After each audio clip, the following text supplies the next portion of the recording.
राधे राधे प्रिय भक्तों, आज के सत्संग को पूरा जरूर सुने। वीडियो को लाइक, चैनल को सब्सक्राइब करके कमेंट बॉक्स में राधे राधे जरूर लिखें। भगवान की कृपा हम सब पर है। कार्तिक का माह चल रहा है। हमारे श्री योगेंद्र शर्मा जी, मैया श्रीमती सुमन, सुमन मतलब पुष्प, सुंदर मन। सुमन किसे कहते हैं? जिसका मन सुंदर हो।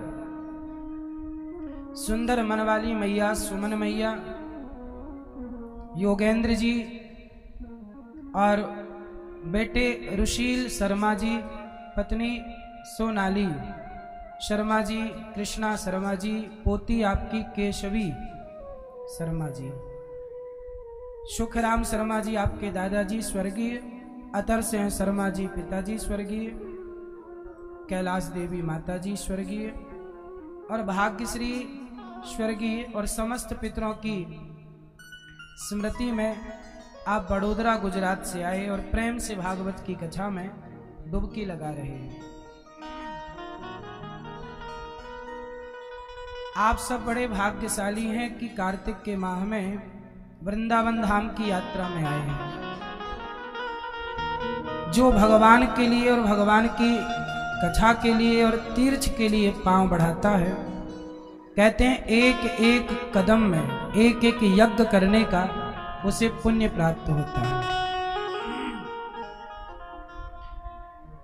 भक्त जहां एक पग धरे तहां धरूं मैं 60, भगवान कहते हैं। आगे आगे भक्त चले कबहू न छोड़ूं साथ।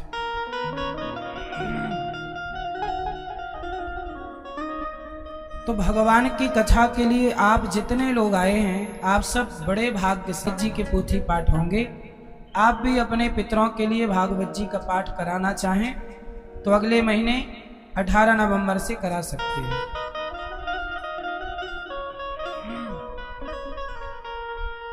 भागवत की कथा कल हम लोगों ने सुनी कि धुंधकारी एक बेटा जो अपने पिता को मारता था, ऐसे बेटे से परेशान होकर उसके माता पिता ने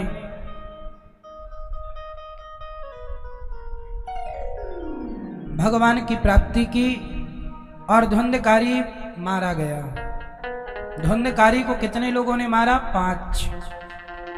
आपको कौन मारता है? हमारे सबसे बड़े दुश्मन कितने हैं जानते हैं? हमारे दुश्मन 5 लोग हैं। आपके दुश्मन कितने हैं? 5। कौन कौन आपका दुश्मन? मैया सुन। तीसरा दुश्मन त्वचा, चौथा दुश्मन नासिका और 5वां जिह्वा। अब आप कहोगे ये तो शरीर के अंग हैं। अंग तो हैं पर ये इंद्रियां हैं। ये 5 कौन है? इंद्रियां। आंख चाहती है देखना, कितना दिखाओ, लेकिन इसका पेट नहीं भरता। कुछ लोग होते हैं जो देखना, इसलिए सबसे पहले बिगड़ने की शुरुआत कहां से होती है? बोलो। आंखों से। पहले व्यक्ति देखता है, देखने के बाद किसी का रूप अच्छा लगा तो उस रूप के बारे में सोचता है। सही है कि गलत है? शुरू कहां से? सूप न खाने सीता मां को ना देखा होता तो रावण से ना बताया होता। देखा तो उसकी आंखों को सीता मैया का रूप अच्छा लगा। रावण से बोलती एक बार तू भी देख, तेरे योग्य है। रावण गया और सीता मैया को केवल देखा।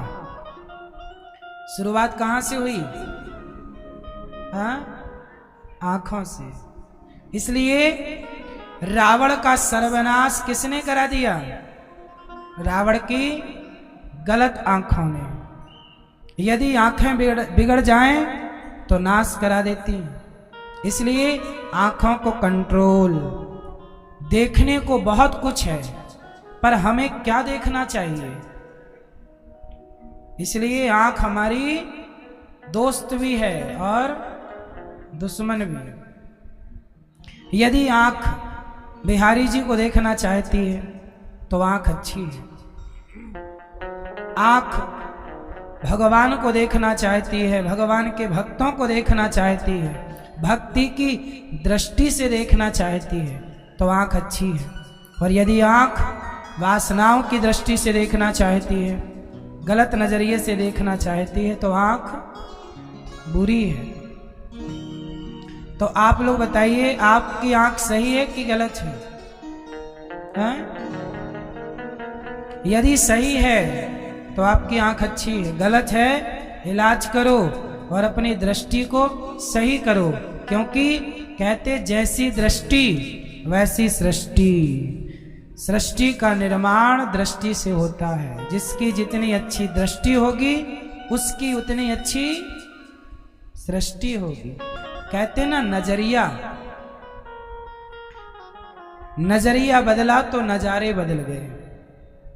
नजरिया बदला तो नजारे बदल गए। खेल किसका है? नजरिए का, देखने का खेल है। एक साधु एक लड़की को देखकर मुस्कुरा रहे थे। आपको आवाज आ रही है कि नहीं? रेगुलर कथाएं है ना, रेगुलर ये दास साहब का कथाएं सुनाता है, रेगुलर काम करना पड़ता है हमें। आपकी दीपावली में छुट्टी थी कि नहीं? हमारी नहीं थी। इसलिए सालों तक हमें रेगुलर काम करना होता है। इसलिए कभी कभी गला भी बोल जाता है। ये भी परेशान है मेरे से, कहाँ फंसा तनिक भी रेस्ट नहीं। हमें लगता है शरीर है, मिला है, यूज कर लो, भगवान की कथाएं सुना लो, दर्शन कर लो, अच्छे काम कर लो। एक दिन तो फिर ये गला जल ही जाएगा चिता पे। नहीं, शरीर का क्या करोगे? जब तक है उपयोग करो। इसलिए हनुमान जी लंका गए, मैनाक पर्वत बोला थोड़ा विश्राम करो, रुको रुको। तब हनुमान जी ने क्या कहा? राम काज कीन्हे बिनु मोहि कहा विश्राम। जब तक कार्य पूरा नहीं हो जाता तब तक विश्राम नहीं करना। सनातन की सेवा करने निकले हैं तो जब तक सेवा का कार्य पूरा नहीं होता विश्राम कैसे करें बताओ? इसलिए सेवा जरूरी है। शरीर का क्या है, ये तो बनता बिगड़ता रहता है। अब आप ध्यान से सुनो। एक संत जी एक लड़की को देखकर मुस्कुरा रहे। एक व्यक्ति बोला, वाह साधु जी, आप ये लड़की को देखकर मुस्कुरा रहे हो। संत जी बोले, ना, जो तू देख रहा है वो मैं नहीं देख रहा हूं। जो तू सोच रहा है वो मैं नहीं सोच रहा हूं। देखो, एक ही चीज को दो लोगों ने देखा। एक ही लड़की थी, साधु ने भी देखा और एक व्यक्ति ने भी देखा। एक लड़की को दो लोगों ने देखा, पर दोनों के नजारे, दोनों की सोच अलग थी। साधु बोले, जो तू सोच रहा है वो मैं नहीं सोच रहा, और जो मैं सोच रहा वो तू सोच नहीं पाएगा। तो क्या सोच रहे हो? साधु बोले कि जो अजर हुए अदब तेरे देखते हैं वो शेर कत्ल पहले अपना देखते हैं। ना मतलब है तुझसे, ना मतलब है तुझसे, ना सूरत से तेरी, हम तो सिर्फ कन्हैया तेरी कलम देखते हैं। हमने तो केवल ये देखा है कि जिस परमात्मा ने इस लड़की को बनाया है, जब ये लड़की इतनी सुंदर है तो इसे बनाने वाला भगवान कितना सुंदर होगा। आप केवल लड़की की सुंदरता देखते हो, आप केवल प्रकृति की सुंदरता देखते हो, आप केवल पशु पक्षियों की सुंदरता देखते हो, पर साधु ये देखता है कि जब ये इतना सुंदर है तो इसे बनाने वाला यहां से वहां कनेक्ट हो गया, और आप लोग यहीं कनेक्ट होते हैं। इसलिए आंखों का खेल है, इसलिए आंख हमारी सबसे बड़ी दुश्मन है। यदि गलत है तो, और सही है तो दोस्त है। दूसरा कान, कान, कान दोस्त है कि दुश्मन है? कान, कान यदि निंदा सुनने के आदी हो गए तो कान क्या हो गए? दुश्मन। कान क्या सुनते हैं? निंदा। यदि कान से कथा सुनाई जाए भगवान की तो कान सबसे अच्छे हैं, और यदि कान केवल निंदा चुगली के लिए हैं तो चूहे के बिल की तरह कान है। कानों का क्या यूज है? क्या मतलब है कानों का? कान यदि संसार की केवल चुगली और निंदा, निंदा आप लोग क्या सुनते हैं? उसके निंदा, उसके बारे में क्यों? कोई कैसा है, हमें क्या करना? कई लोग बोलते हैं ये व्यक्ति बहुत बुरा है, तुम्हारा पड़ोसी बुरा है, ये बुरा है बुरा, हमें क्या करना? आप बहुत बुरे हैं, हमें क्या करना? आप बहुत बुरे हैं, हमें क्या करना? आप बुरे हैं तो अपने लिए बुरे हैं, किसी और के लिए बुरे नहीं है। आपकी बुराई से आपका नुकसान है, आपकी बुराई से और किसी का कुछ नुकसान ना होगा। बिगाड़ोगे तो आप अपना ही बिगाड़ोगे, दूसरे का क्या बिगाड़ोगे? इसलिए हम क्यों किसी की बुराई देखें? देखना चाहिए कि नहीं? आप लोग किसी की बातें ना किया करो। आपको क्या लगता है? अच्छा बताओ, निंदा सुनना पाप है कि पुण्य है? कैसा पाप है? आप जिसकी निंदा सुनते हो उसका पाप आपके ऊपर आ जाता है। इसकी एक कथा है, कहो तो सुनाओ, सुनाओ। एक राजा थे, देखो सुनना भी कितना बड़ा पाप है। ये कथा सुनो। एक राजा थे, जा रहे थे, एक साधु रोज भिक्षा मांग के खाते थे। भिक्षाम देही, मांग लाते, खाते और भजन करते, सीताराम सीताराम। आज उनकी गली से राजा गुजरा तो साधु जी बोले कि चलो आज की भिक्षा हम राजा से मांगते हैं। तो राजा वहां से गुजरा तो साधु जी गए, राजा भिक्षाम देही, भिक्षा दो। तो राजा बोला कि मैं निकला नहीं कि भिखारी लोग आ गए।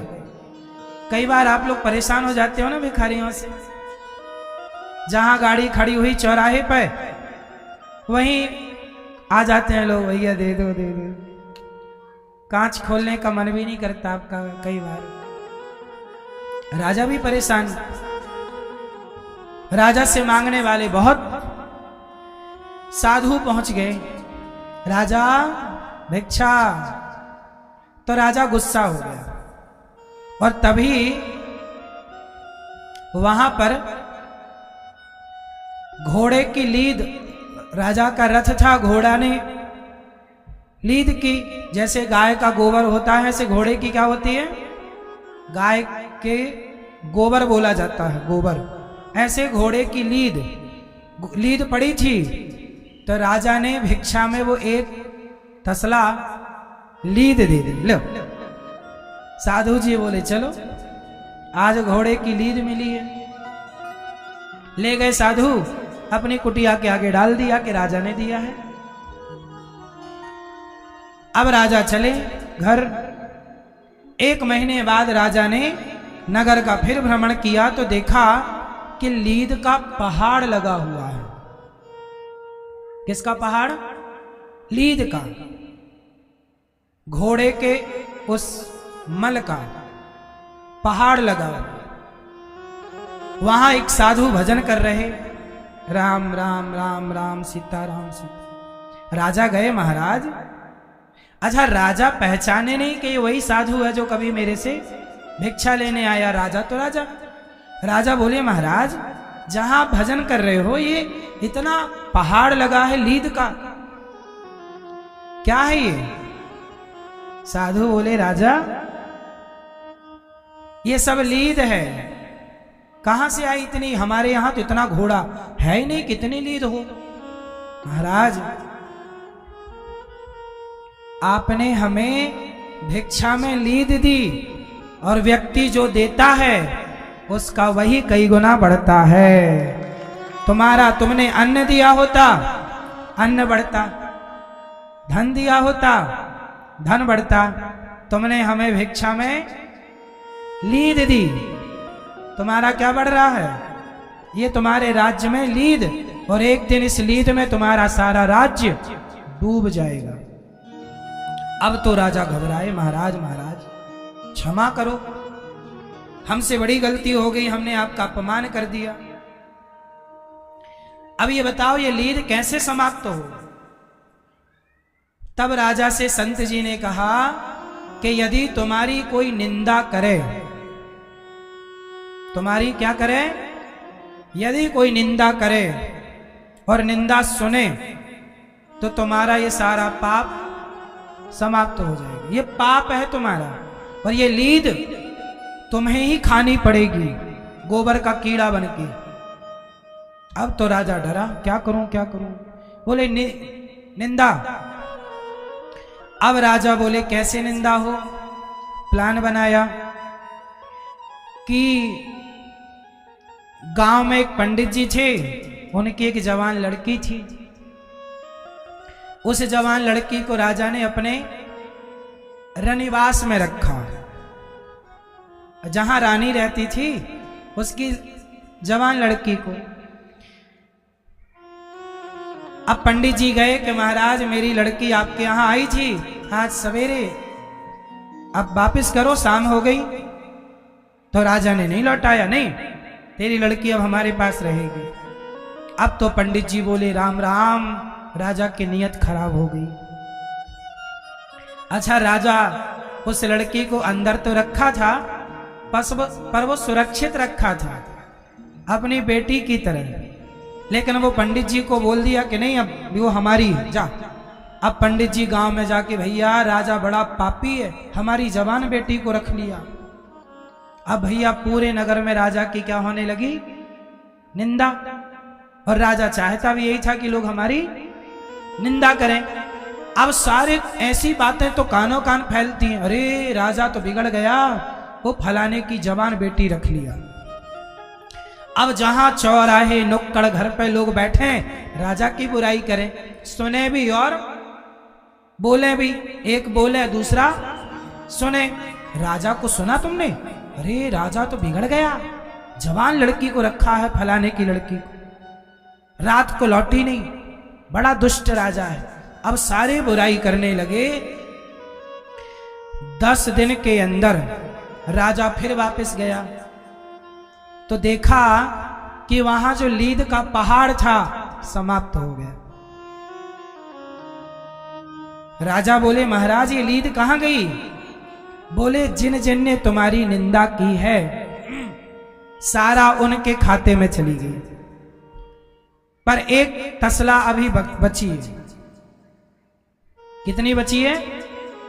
एक तसला, एक तगाड़ी बची है, ये तुम्हें खानी पड़ेगी गोबर का कीड़ा बनके। गोबर का कीड़ा होता है ना काले कलर का, वो गोबर खाता है, ये बनना पड़ेगा तुम्हें। राजा बोले महाराज कैसे करूं? बोले तुम्हारे नगर में सबने तुम्हारी बुराई की, पर एक बाकी है, कोई एक मैया है उसने तुम्हारी बुराई नहीं की। यदि वो तुम्हारी बुराई करे तो ये लीद भी खत्म हो जाएगी। अब राजा गया उस मैया के पास जो बड़ी भक्त थी, बड़ी अच्छी थी, उसे कोई मतलब नहीं कि राजा अच्छा है। अरे राजा अच्छा है तो वो अपने लिए, और राजा बुरा है तो हम क्यों? हमने देखा क्या कि राजा ने उस लड़की के साथ कुछ गलत किया? देखा किसी ने नहीं, बोला सबने। कई बार आप सच को जानते नहीं हैं, पर आप बोलते हैं। अब हुआ क्या कि राजा गए, रूप बदल के गए और मैया से बोले, अरे मैया, तुझे पता है अपने राजा ने फलाने की जवान लड़की को रखा है, कई दिन हो गए।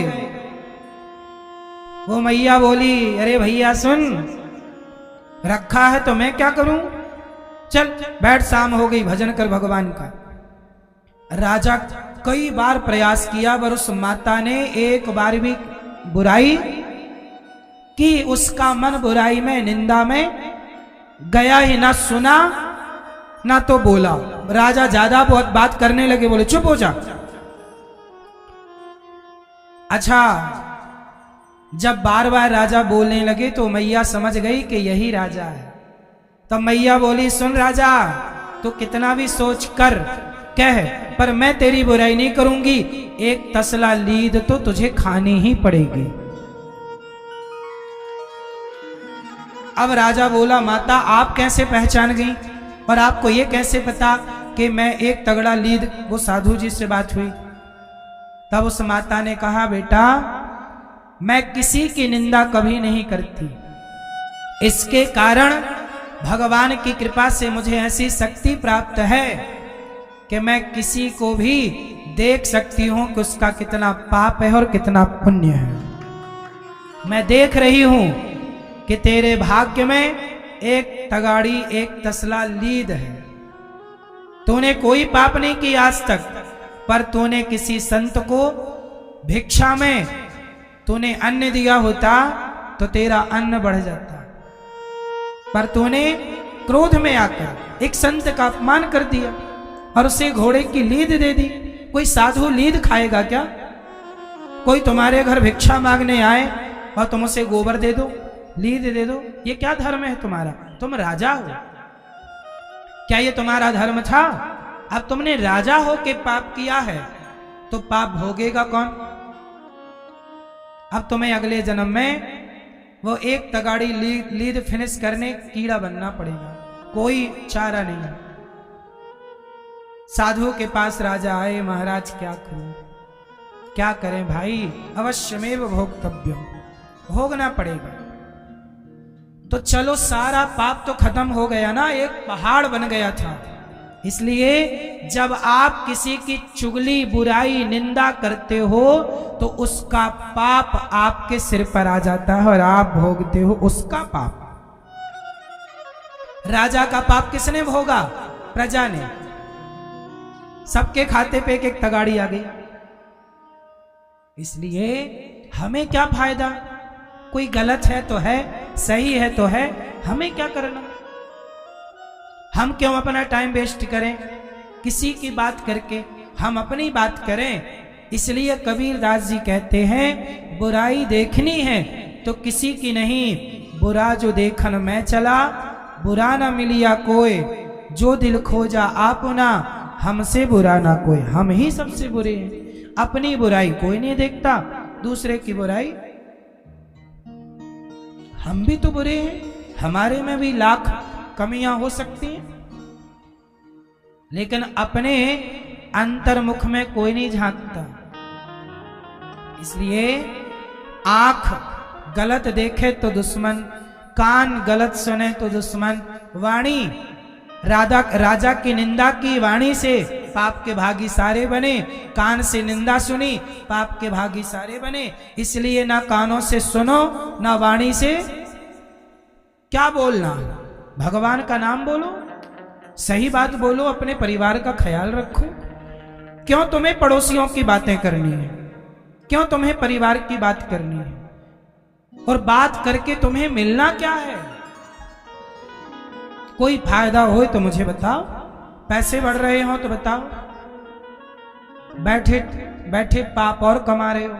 इसलिए आजकल का व्यक्ति पाप करता कम है हाथ से, बोलने का पाप ज्यादा है, निंदा चुगली सुनने का और बोलने का।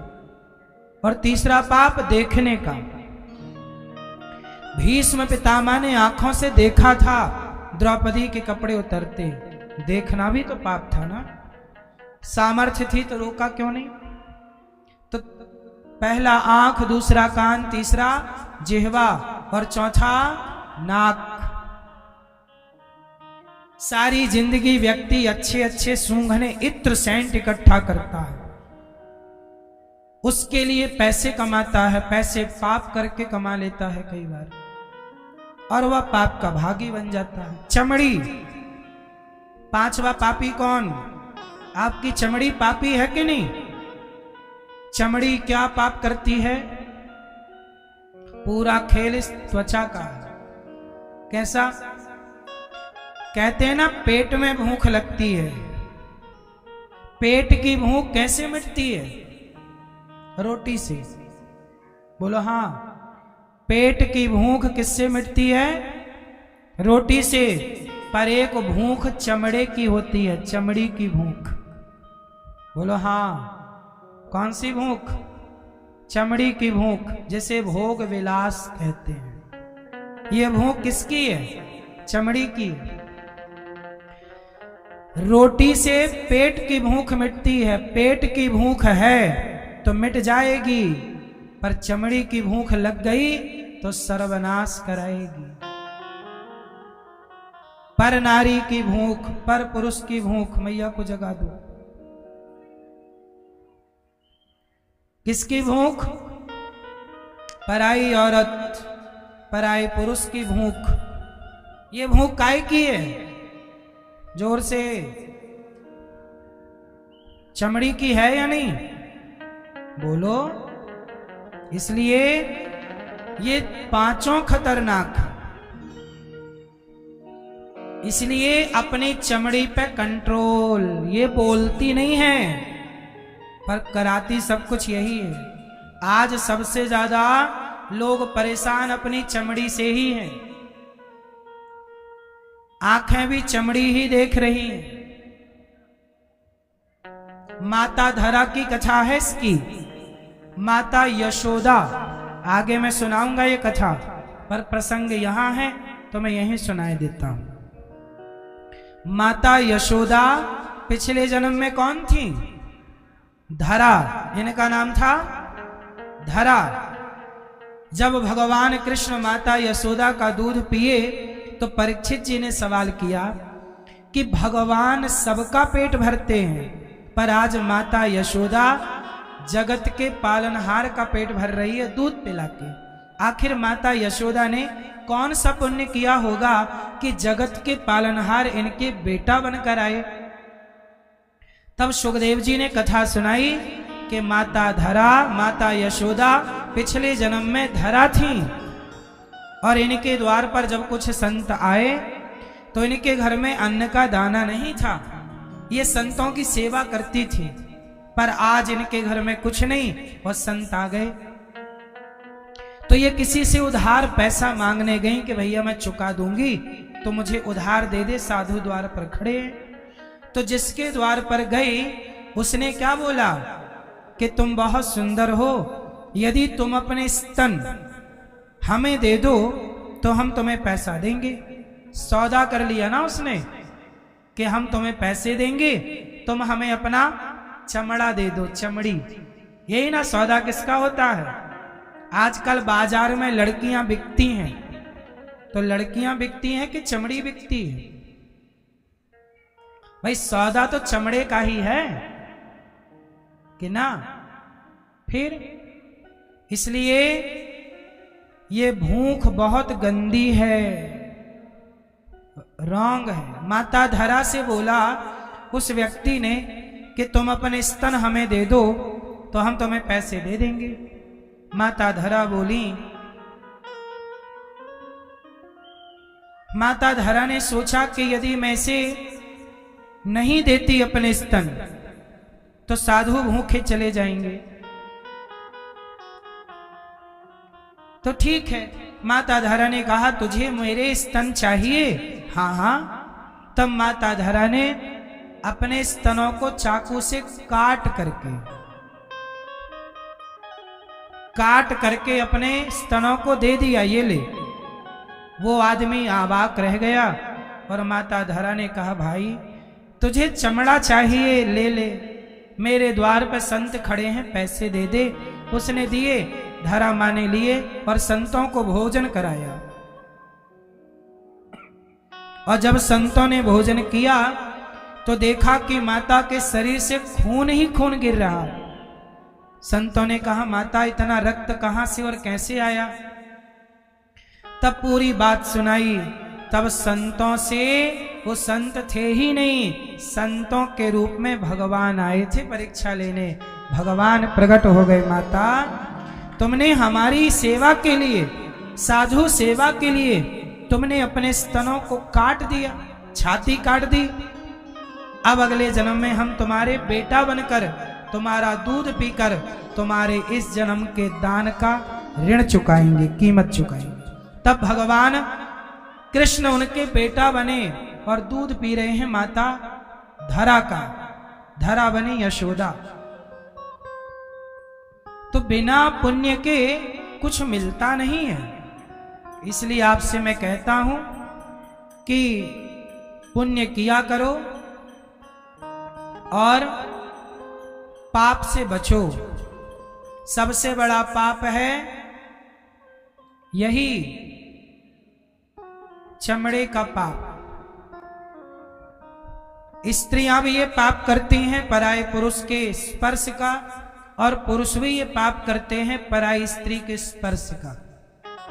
ये पाप दोनों करते हैं, सब नहीं करते, पर बहुत लोग इस पाप में डूबे हुए हैं। और जो डूबे हैं वो ये समझ लें कि ये बहुत बड़ा पाप है। अपनी पत्नी को धोखा देना, अपने पति को धोखा देना, इससे बड़ा पाप क्या होगा? रावण जैसों की लंका इसी पाप से तो समाप्त हो गई, पराई औरत के चक्कर में।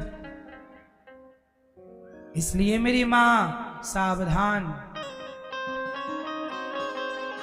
धुंधकारी मारा गया। हम भी इन 5 बुराइयों के कारण मारे जाते हैं। या तो आंख हमें मार डालती है, कान मार डालते हैं पाप से, या चमड़ी मार डालती है। आज बहुत सारे लड़के जेल में हैं। किसी का बलात्कार किया था, जेल चले गए। तो क्यों जेल गए? चमड़ी के कारण ही तो गए। बोलो हाँ। इसलिए ये इंद्रियां हैं, ये बोलती नहीं है, पर ये ना बोलकर भी, गूंगी होकर भी यही पाप कराती है। और इस सब का मूल में क्या है? मन। इंद्रियों के ऊपर कौन होता है? आंखों को कौन कंट्रोल करता है? मन। कान को कौन कंट्रोल करता है? मन। चमड़ी को कौन कंट्रोल करता है? जिह्वा को कौन कंट्रोल करता है? मन। जिह्वा ये भी गलत गलत खाना चाहती है, कुछ भी खिला पिला रही है, मारे डाल रही है, जिह्वा की गुलामी।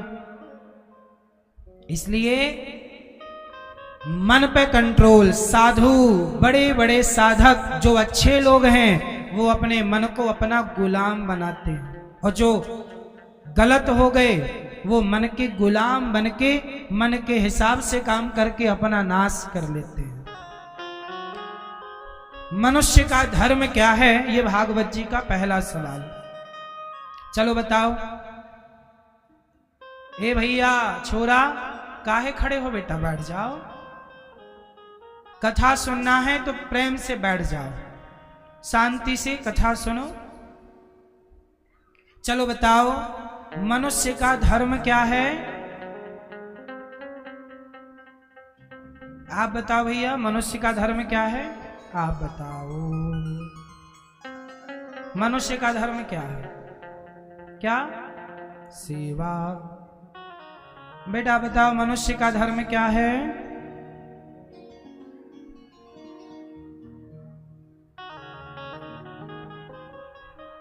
किसकी सेवा?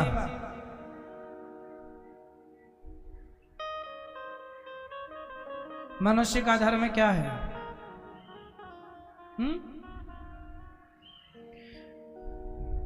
हमारा धर्म क्या है? मनुष्य का धर्म है। धर्म की परिभाषाएं बहुत है। आप लोगों ने कहा सेवा, बिल्कुल सही कहा। मनुष्य का धर्म है सेवा, परहित सरिस धर्म नहीं भाई। सबसे बड़ा धर्म है सेवा। किसकी? सबकी सेवा करो। दूसरा धर्म, धर्म न दूसर सत्य समाना। सत्य बोलना सबसे बड़ा धर्म है। सत्य बोला करो। तीसरी परिभाषा, दया धर्म का मूल है। दया करना धर्म है। सेवा करना धर्म, दया करना धर्म, सत्य बोलना धर्म। ये तीनों आपके अंदर हैं तो आप इंसान नहीं, इंसान के रूप में देवता हैं, महान हैं। जिसके अंदर सत्य है, दया है, और एक बात याद रखिएगा कि इन तीनों में एक भी जिसके अंदर आ गया तो बाकी के दो लक्षण अपने आप आ जाएंगे।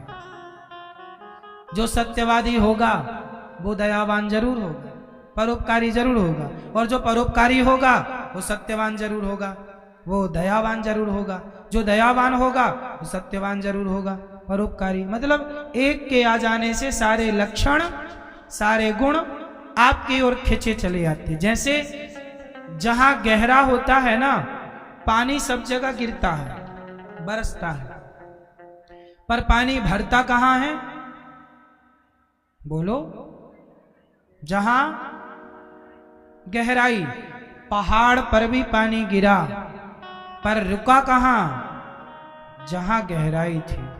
ऐसे जहां व्यक्ति के भीतर अच्छे विचारों की, सेवा की गहराई है, उस व्यक्ति में सारे लक्षण अपने आप आ जाते हैं। सिमटी सिमटी जल भरहि तालाबा।